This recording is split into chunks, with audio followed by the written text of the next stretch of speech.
நீ உன்னை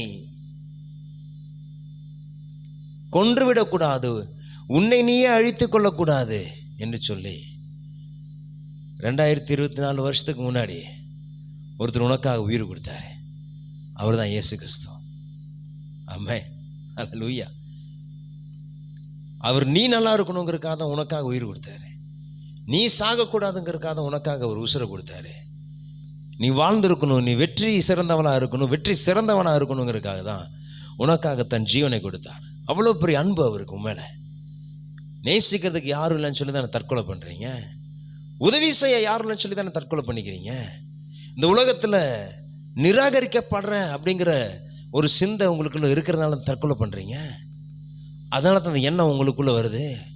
ஆண்டவர் சொன்னார், அப்படியே ஆப்போசிட்டாக அவர் சொல்கிறார் பாருங்க. நான் இருக்கேங்கிறாரு, நான் உன்னை நேசிக்கங்கிறாரு, நான் உன்னை அரவணைக்கிறேங்கிறாரு, நான் உனக்கு உதவி செய்கிறேன் வாழ்க்கையில் முன்னேறதுக்கு, நீ சந்தோஷமாக இருக்கிறதுக்கு நான் உனக்கு ஹெல்ப் பண்ணுறேன், நான் சமாதானமாக இருக்கிறதுக்கு நான் உனக்கு உதவி செய்கிறேன்னு அவர் சொல்கிறாரு. அப்படியேங்க நீங்கள் சாகணும்.